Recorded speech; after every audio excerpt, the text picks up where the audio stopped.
Yo, what's good, y'all? What's good, family? It is a Friday afternoon. I'm here in New York City, baby. Let's get it popping. Let's get it popping. The sun is shining. We are already into week 4 of the NFL season. Here, baby. Here. Howard Lieberman. Here comes the new best. Proud to call him a friend. We here, baby. Shout out to you, Howard. Shout out to the company reposting the stream. Hit us up, man. Ty Butler. That's where you can find me. We're on X. We are on Instagram. We are live right now on YouTube. So hit that subscription. Give us a like. Man, so much to get into. And we're going to predominantly focus on week 4 in the NFL. Sam Darnold game. Yo, it's so funny. What got lost in last night wasn't just like the Seahawks, winning that game. Sam Darnold game-winning drive. But it's the former Jet kicker who wins it for the Seahawks. Y'all remember him? Josh Myers, Pro Bowler with the New York Jets. Or Jason Myers, I should say. Pro Bowler with the New York Jets. Y'all remember him? And I was excited when you finally had someone really good to root for. And that's what you got with him. But, of course, he goes to Seattle. He hits that kick last night as time is expiring. And there you go, Seahawks with another victory. Cardinals fall to 2-2. Seattle's now at 3-1. And off we go into week 4. You've got a very early game out in Ireland this coming Sunday between the Steelers, who I'm still not sure is a very good football team. They're 2-1. Minnesota just ruled out J.J. McCarthy, so Carson Wentz going to get another start. But, yeah, that should be a fun game. I don't actually love the 9:30 starts. You know me, man. I've got to be in church 10 o'clock. I'm actually going to be on the radio on ESPN New York at noon, going till 2:30, leading into the Mets and the Marlins, which is, side note, because you got college football this weekend. We're going to talk about the NFL. Mets, oh, man. Could you have ever dreamed this is where you'd be? On the cusp of a playoff appearance. An organization that only twice in its history has made the postseason in back-to-back years. And the only thing separating you from that is beating the Miami Marlins, which, by the way, before the season, if I had told you this is where you'd be, all you got to do is beat the Marlins, you get into the playoffs, you'd sign up for it. Not ideal, but still something you sign up for because it's the Miami Marlins. But the ghosts of September's past, will they show up this weekend in Miami? The Mets lost 3 or 4 to the Marlins just a couple weeks ago. So, man, I'm going to be on the New York Post Sports stream with Dexter Henry on Sunday following the game. So I'll be on radio before the game. I'll be on the New York Post Sports stream with my man Dexter Henry following the game. It should be, and I'll be back on radio Monday night at 7 p.m. We've got the Couchcast, ESPN New York. So a ton of media I'm doing this weekend. Excited for that. Yankees still got a chance to win this division and get the number 1 seed. Don't love the matchup tonight. They're going up against Trevor Rogers of the Orioles. Will Warren on the mound, but if the Yankees can just finished one game better than Toronto this weekend. They've got the 1 seed, they've got a first-round bye, and they have the American League East crown, which is funny because it means another celebration. I don't love that in baseball, y'all. I think it's corny. It's lame. We got to get rid of that. Celebrating. Who was it the other night? Seattle, right? Back-to-back nights celebrating because they had won, or they had clinched the playoff spot and then won the American League West. So back-to-back nights, you're just pouring champagne. I don't love that.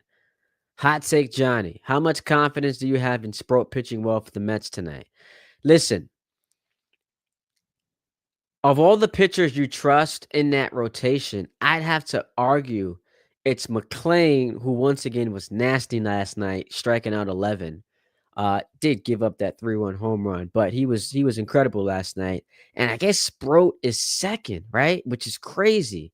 We're power ranking Met pitchers, and it's the two young cats. So I've got confidence in Sproat. I think that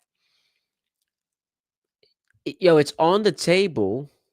He'd be what, your game 3 starter. McClain's going to start game 1. Let's see, Saturday, Sunday, Monday, Tuesday. I guess Sproat could start game 2. And it's still an evaluation period for Carlos Mendoza, who I don't think has been great this season.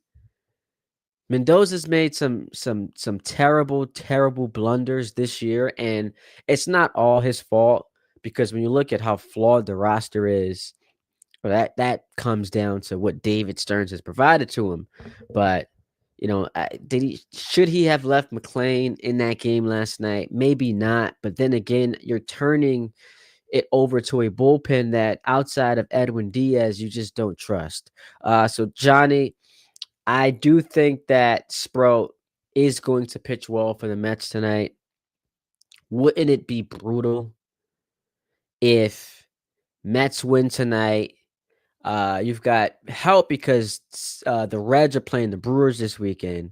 But if it does come down to, and baseball does a great job with this, all of the games are going to be played at 3:00, so no one's going to have that advantage on Sunday. If it just comes down to you having to win one game against the Marlins and you lose it, still no announcement of who's pitching Saturday and Sunday for the Mets. I guess it really doesn't matter. No one outside of McClain and Sproat have been good. So we'll see. That's the baseball side of it. If you have more on that you want to chime in on, hit us up in the chat, man. We are live on X. We're on YouTube. We are getting it popping. Hit me up on Instagram as well, Ty D Butler. I appreciate all the love that I've been getting for this show. And, some days we'll have guests on. Other days I'll rock with y'all solo. But I'm not really solo because I got you guys here. So make sure you hit us up in the chat. Hey, it's week 4. And not only is it week 4, but there's some intrigue. There's some interest, dare I say, in the New York Football Giants. Jackson Dart making his season debut. You go all across national television yesterday, Giants being ripped to shreds, being called an embarrassing organization. It is just amazing. It's amazing to go from where they were. Guys, peep this. Just, 3 years ago, in Brian Dable's first season, Coach of the Year, everyone's singing the praises of him and Joe Shane. They make the postseason. They win a playoff game and got annihilated by the Eagles. But it's like, I don't know. Could we be building something here? And ever since then, in unison, people have proclaimed worst thing to happen to the Giants because it led to a series of mistakes. It led to the Daniel Jones contract. Maybe you get rid of Saquon sooner. Like, there are so many different layers to how getting to the playoffs that season ultimately set them back, which is a bit of an oxymoron. And here we are, we've landed week 4 of the season, and Brian Dable has one bullet left to fire, and he's fired it. And of course, that is our guy Jackson Dart, set to make his season debut, his rookie debut. And oh, it's not a soft landing spot. No, no, no. It's against a Chargers defense that's holding opponents to under 300 yards per game. A Chargers defense that was number one in scoring defense last year. A Chargers team that's 3-0 on the season, led by Justin Herbert. So, look, there's no great landing spot. There's no soft landing spot when you've got the toughest schedule in all of football. But amongst the softest of landing spots where you try to, see where you can put them, everyone's going to run to week 5 against the Saints. And my problem with that, and I've repeated this over and over again, the reason why he cannot make his debut against the Saints is because you don't want to have this young dude playing twice in the span of 4 days.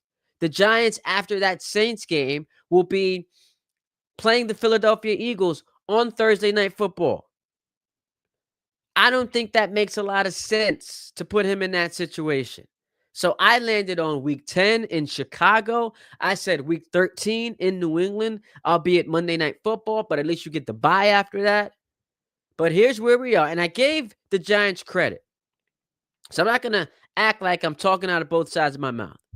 I gave them credit because given the circumstances, I'll allow it to alter my take and my opinion on certain things.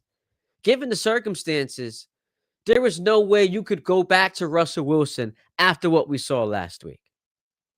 Now, 2 weeks ago in Dallas, the reason why the quarterback conversation had been muted was because Russ was awesome.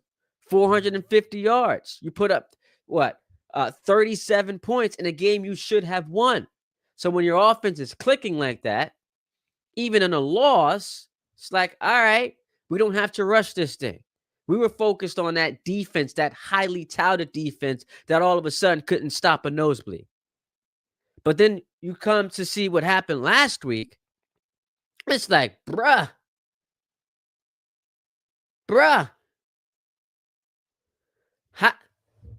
Not just that you lost, but that sequence toward the end of the game in the red zone where Russ is chucking it up into the tunnel, intentional ground. It felt like Joe Judge 2.0. You cannot go back to him. That was the moment it clinched a quarterback change. And I said, I understood it. I came on here on Monday and said, you can't go back to that guy. Can't happen. There is no way, as a head coach, you're showing up in that locker room and telling the fellas, Russ is our starter going forward. After what we saw on Sunday night, it could not happen. So I agreed with the Giants' decision to go to Jackson Dart. I thought it was brilliant because it also sets him up. Now, the Giants are not going to win on Sunday. I do think that you get the benefit of the Chargers, West Coast traveling east, feeling themselves a little bit at 3-0. And let me just pull up their schedule real quick and see if this could be a potential trap game situation. At Washington at home the week after. So, and Jaden Daniels is not going to play. But you do have a West Coast team fresh off of a nail-biting victory, game-winning field goal where Herbert was awesome. But traveling east, so I expect the first half to be competitive. Jackson Dart to, have rookie moments, but be okay. And then in the second half, the Chargers are going to prove that they're the better team. But then, as we talked about with week 5, you're in New Orleans. Spencer Rattler, what is he, 0-9 in his career? That is a dumpster fire of a situation. So it gives Jackson Dart 1 week of experience in a real game. I'm not talking about the preseason. To where he can go to New Orleans and look more comfortable, pocket awareness, mobility, making good decisions, going through his progressions, taking off when he needs to. It gives him a week to work on that with real game experience, headed into a New Orleans place where you're going to be favored to win. And probably if I had to theorize, the only time this season the Giants will be favored will be that New Orleans game. I can't imagine unless Dallas has mailed it in. And in that week 18 game, the Giants are, they're at home, they're favored. But this is going to be one of a few games the Giants will be favored in, and that's week 5 in New Orleans. So that's why I applauded the decision. Now, what I can't figure out is, did this pressure come down from ownership? Was it John Mara who decided we got to make this change? And I am never a proponent. I will never endorse owners making football decisions, making personnel decisions. I lived through that as a Jet fan with, Diana Rossini and Zach Rosenblatt spilling all the beans about what happened last year with the Jets and the Saleh fireman and Joe Douglas and wanting guys benched with Woody Johnson. So I will never endorse an owner being heavy-handed in situations like this. So if I'm choosing to believe that Brian Dable, who was supposed to be an offensive guru, supposed to be a genius, if I'm choosing to believe that he is the one who looks at Jackson Dart and says, that guy gives us the best chance to win, then I applaud that decision. Here's what's confounding to me. And if we can get into it, hit us up in the chat, whether you're on YouTube or here on X. I want to hear from y'all Giant fans about what you're thinking about this situation 2 days ahead of the game, because now you're fascinated. Now that you've got a real reason. You were going to watch anyway, but you've got some real interest in the outcome of this game, because the outcome is going to be dictated by how your supposed franchise quarterback performs. What's confounding to me, why was Jameis ever on this roster? So you signed Russell Wilson and Jameis Winston. That makes no sense to me. Makes no sense to me. It feels redundant, and not from a skill set perspective. But if you wanted a veteran on this roster because you did not want to rush Jackson Dart, I totally understand that. But did you need 2 of them? And then after you signed both of those guys, you then made one of them the 3rd string quarterback, which means Jackson Dart was already starting the race ahead of that 3rd string, and it ended up being Jameis Winston. So that's the part I can't seem to figure out, because I have heard the argument, why not just go to Jameis Winston? I don't think Jackson Dart is ready. Well, here's the thing. Based on, and I guess this is a flawed way of looking at things, but based on the Giants and how they've operated, Jackson Dart is ready. Because once you name him the backup quarterback, what that means is he's one hit away from coming into the game and staying in the game. We just saw Justin Fields go down and Tyrod make a start in week 3. So he's one play away from being inserted into the game and, in theory, having to play the rest of the game and maybe the next week. So once he's the backup quarterback, that tells me, based on the decision making, and I'm following the logic here, he's ready. Which begs the question, if he's ready in week 4, wasn't he ready in week 1? Like, what happened in the last 3 weeks? Appreciate you, Nat Hardy. What happened in the last 3 weeks that got him more ready?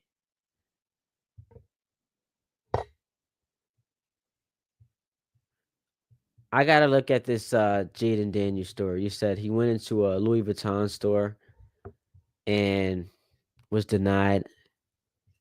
I gotta look into that, my man. That um, yeah, let me look into that story before I weigh in on it, because I don't want to just be speaking out of turn here. But I'll look into that story and see what's up. If that's true, man, that's the type of story right up my alley that I love to talk about. So shout out you, Nat Hardy. Let me look that up. Um, how is he more ready now than he was in week 1? That's the question. But it reeks of desperation, and this to me is not indicative of what the Giant plan was all along. Well, we're gonna sit him for the first 3 weeks of the season and then start him week 4 against the Chargers. That doesn't make a lot of sense to me. If that was your plan before the season, if you had won week 2, which you should have won against the Cowboys, if Bobby Okereke comes up with the ball against the Chiefs, I thought that was largely underplayed in this market. Bobby Okereke on a ball that Patrick Mahomes throws behind the line of scrimmage, has the ball in his hands, could very well march into the end zone for a touchdown, or at worst, fall on it. Sets the Giants up. Excellent position to take the lead as we're nearing the end of the first half. And he, as big as he is, allows Patrick Mahomes, who, look, might be the most talented quarterback we've ever seen, but at no point should be able to take the ball away from Bobby Okereke. If that happens, maybe we've got a different game. Maybe Jackson Dart isn't starting.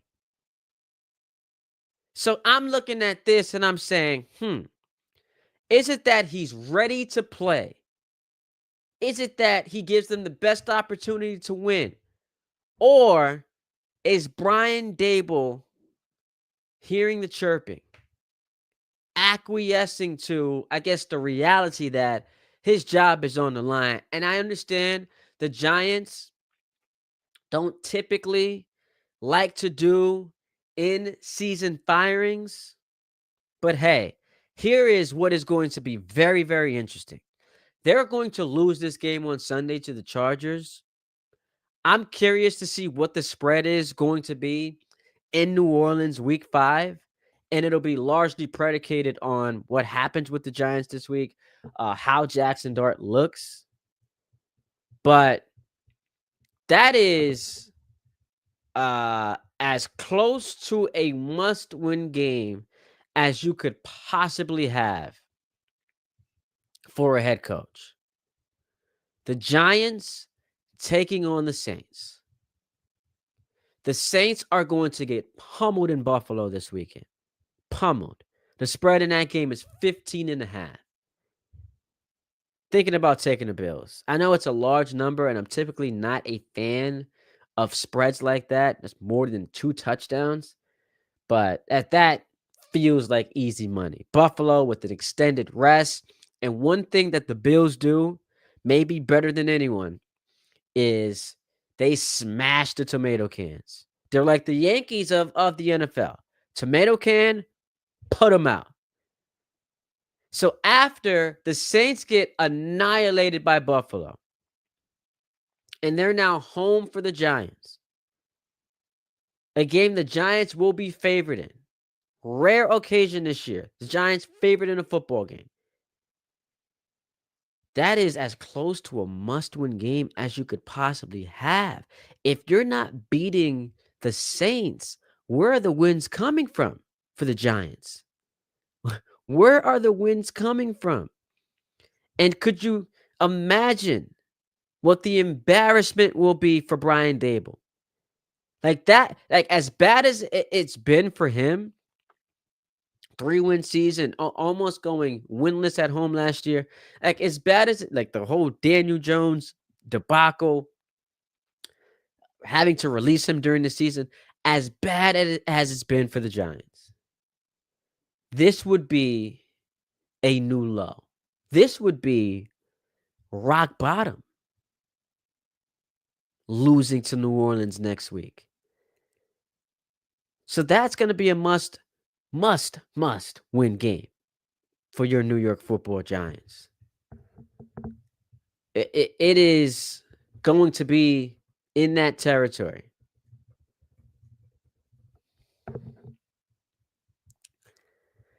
Man.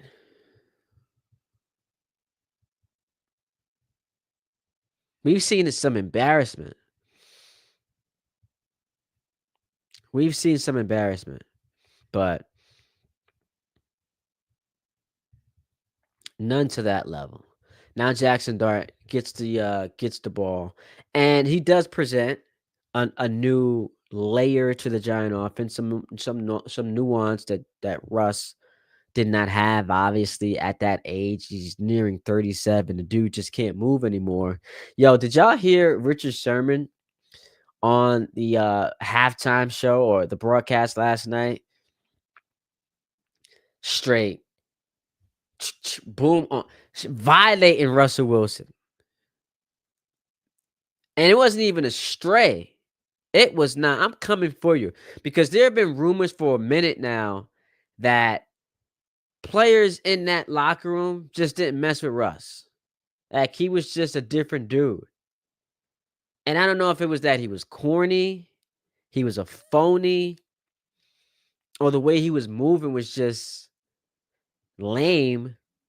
But we knew after the 2014 Super Bowl, there was some issues because Marshawn Lynch, after Russ throws the interception in the Super Bowl against the Patriots, is on the sidelines laughing and then calling Pete Carroll a dumbass. Because Pete Carroll, I guess, wanted Russ to win the MVP. But Richard Sherman last night, in case you missed it, going at Russell Wilson, y'all. Just going at him. This is his former teammate who he won a championship with. Richard Sherman. Without that legendary defense in Seattle, he's been 4-11, 7-8, 0-3. Tony Gonzalez was like, yo, if there's ever been somebody who played themselves out of the Hall of Fame, it's Russell Wilson.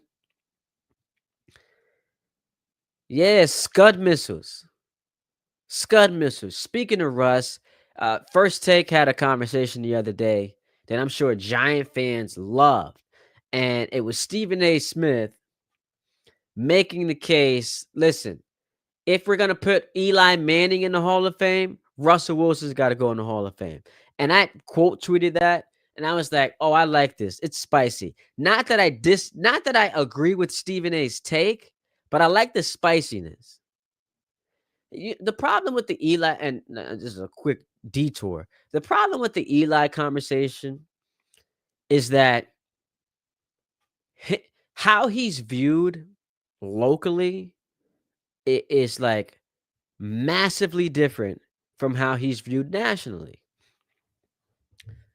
People in New York, because we have a lot of Giant fans living out here, look at Eli Manning as, they worship him. He's been deified.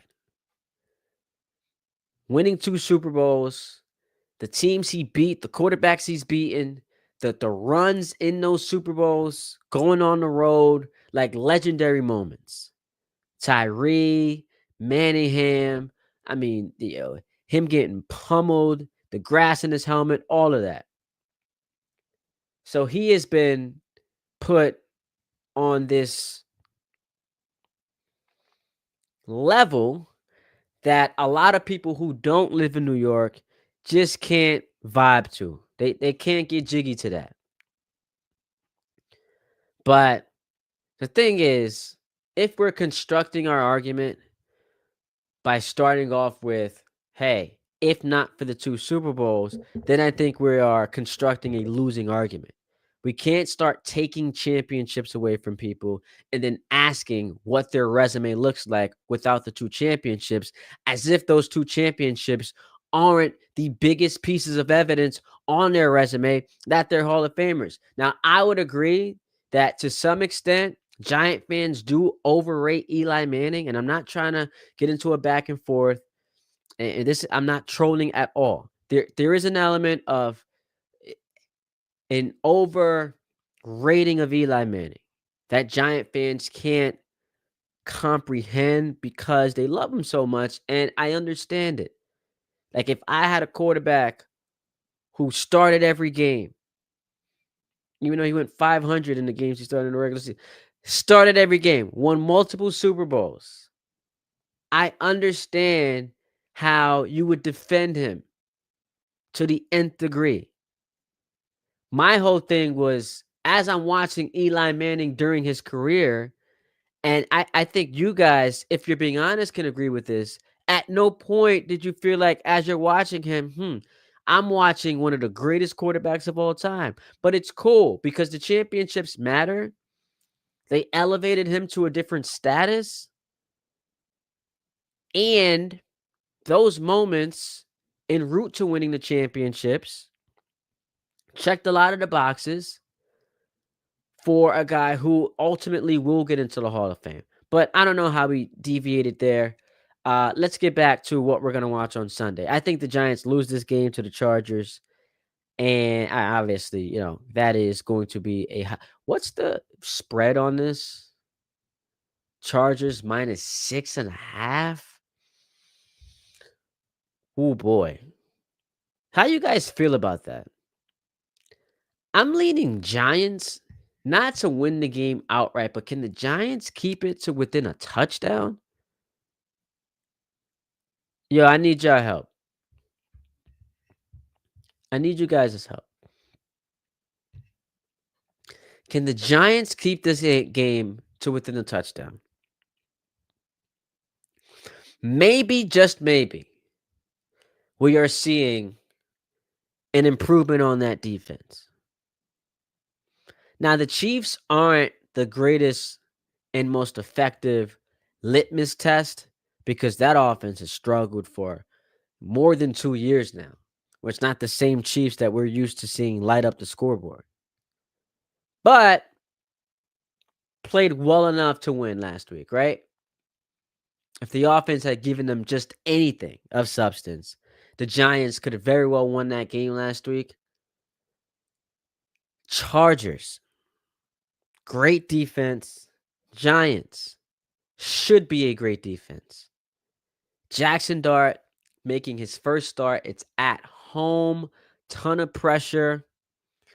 A lot of people will be tuning into this who aren't Giant fans, who typically would say, Giants 0-3, I'm out. But a lot of people, because of the quarterback change, going to be locked in on this game. Does the pressure get to Jackson? Does he commit some of those rookie mistakes against a hell of a coach in Jim Harbaugh and a really good defense? Does that happen? It's possible. Are the Giants able to be on the receiving end of that initial bump you get from, a head coach change? When your team fires its head coach the week after, unless you're a Jet fan, team usually shows up, gets a W, right? Like we've seen that a ton of times. Now this is that version of the head coach change bump with the quarterback. Do you get a bump up because the offense goes from we've got no chance whatsoever to score touchdowns to all right, life has been breathed now into this unit, and Neighbors knows he's going to get the rock. So could Jackson Dart provide the Giants with a little bit of a bump? And the defense continuing to be or trending to being good. It was a horrifying performance against the Seahawks, but the defense trending toward being what we were expecting it to be. Is that enough for the Giants to keep this interesting into the fourth quarter and hang within a touchdown? Oh no, y'all. Oh no, man. Oh man. That's a 6.5 points. That's a juicy line. I just need confirmation from one person. I need confirmation from one person. 6.5 points. How are you feeling about that?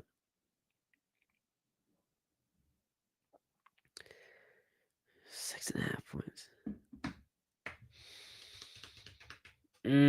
Do I pull the trigger? No. So Bill L chimes in. He's on YouTube. Shout out to Bill. No, not staying close. So you think the Chargers are about to just embarrass the Giants, which is not good for Dable. We don't want to rush to judgment on a rookie quarterback, but if this game isn't even close, I mean, and your team's getting blown out, that's that's not a great sign for Brian Dable. So Bill doesn't think anyone else care, because I really want to bet this game. 6.5 points. I'm gonna be on the radio for the first half of this game, and I hate when that happens because you got to focus on the show. You're trying to intensely watch the game. I obviously can't have the game audio on, and unless during breaks. 6.5 points. All right. Giant fans continue to weigh in the chat. We are at Ty Butler. If you're watching us on X, we are on YouTube as well. Hit that subscribe button. Give us a shout out on Instagram. You could repost this. You could restream it. You could, tell your friends, send the link around because we're here, man. We're here talking football. Let's move over to the New York Jets. And here is what I find really frustrating about the Jets.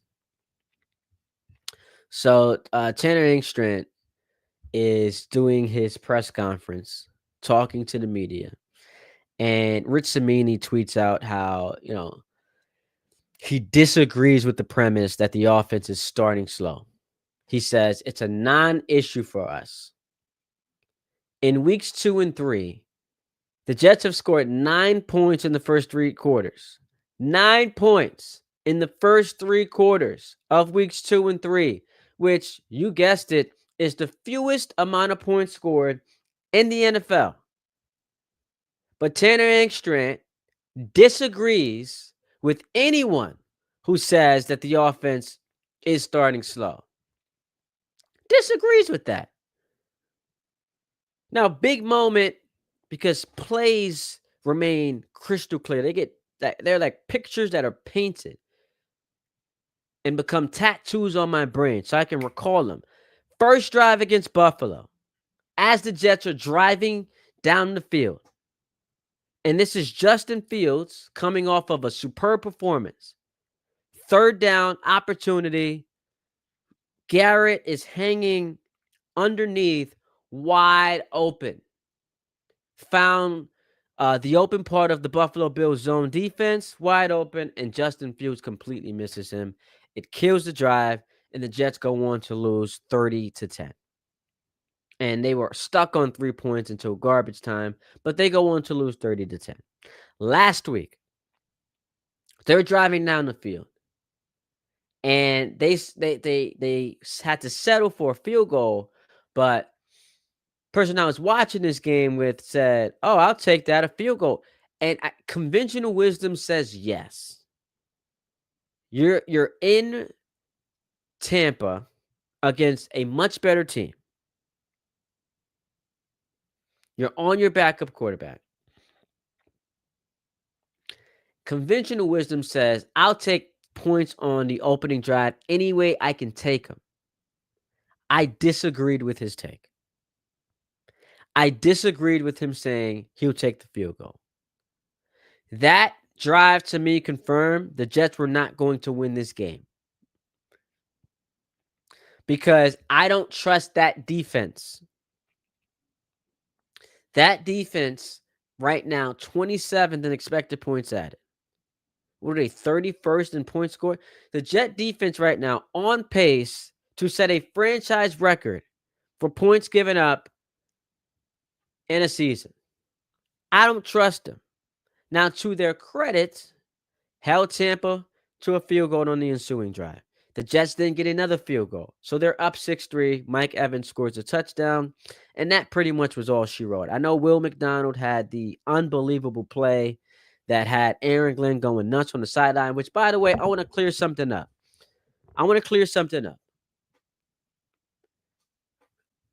I had an issue with something Aaron Glenn did in the final moments of that game last week. Behavior he exuded. The issue wasn't with him celebrating the Will McDonald touchdown. I think that's ridiculous. Say what you want about Aaron Glenn. I've certainly been a rather harsh critic of his. But if you're getting mad at the man celebrating what would have gone down as one of the biggest plays of the week, if not the season, as his team that looked shot was taking a lead in the final moments of the game, if you're getting mad at the dude running up and down the sidelines dancing, with all due respect, you're a moron. But what I did have a problem with was him clapping after the game. Now, my man Will Parkinson turned on the Jets podcast. He joined me for the show on Tuesday, and he was at the game in Tampa. From his vantage point, Glenn was clapping at Will McDonald. Now, that certainly changes things. If he's clapping at Will McDonald after the game, then cool. I didn't like him clapping at all, but it at least is digestible. You can explain it if he's clapping at Will McDonald, who made a hell of a play. Made a hell of a play.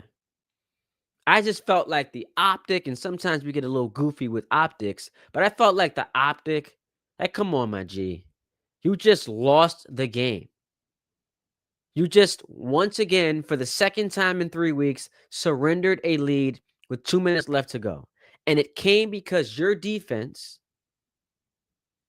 couldn't stop a nosebleed. Your defense, a side of the ball where you're supposed to specialize in, once again, was bad. And Baker easily marched down the field. Like, there was no point on that defensive possession where you felt like there was any kind of tension. Like the outcome was ever in doubt. First play, bam, wide open receiver down the field. Could have been a touchdown, would have been a touchdown. Baker just airmails him and misses him. And by the way, if he connects with him, maybe the Jets have a better chance of winning because putting the game in the hands of the defense has been a death sentence so far this year for the Jets. But at no point did I feel like they were going to win that game because I knew how awful the defense was, which is embarrassing considering Tampa Bay was down 3 starters. Mike Evans out of the game. Baker's, hobbling around. Baker can be a little dramatic at times, but I never felt like they were going to win that game. Which is not a feeling I should have about a Jet defense returning 8 starters, coached by defensive wizard Aaron Glenn. I should never have that feeling about a game. But this is where we are. So you've got the Jets, Monday night, Justin Fields practice, still, as far as I'm concerned, has yet to be cleared from concussion protocol. So that should happen sometime today or tomorrow. But we're going to see Justin Fields. An opportunity for him to show that he learned from his putrid week 2 performance and get the team rolling in the positive direction. Because, I've been saying this, and I'll continue to repeat it.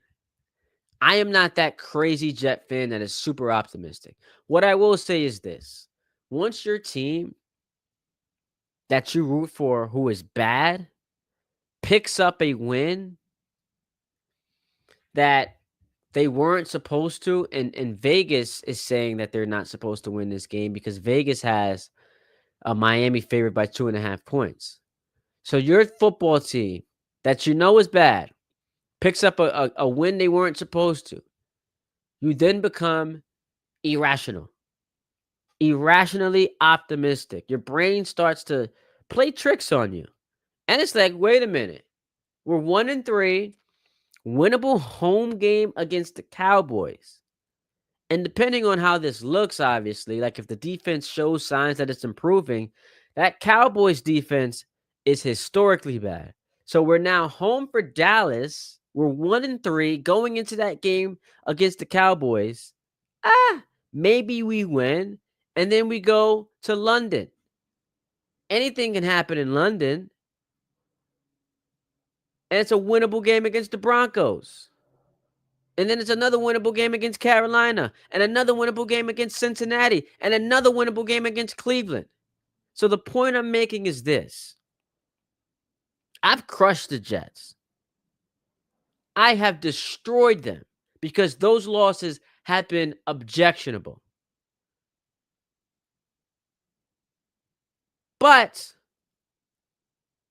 this is a monumental game on Monday because this game is going to set the tone for what the rest of the season looks like. They lose this game, everyone's calling for Aaron Glenn's head. You're 0-4 to start your inaugural season. What's there to be optimistic about? They win this game, and now you have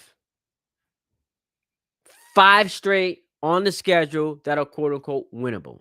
Massive game. We'll be talking about it. I'll be back Sunday morning right here on the Ty Butler Show, getting y'all ready for week 4. We'll have the Vikings and the Steelers in action in Dublin. We'll be preparing for Giants Chargers. It is Jackson Dart's debut. And also Monday night in Miami, Jets taking on the Dolphins. So appreciate you guys tuning in.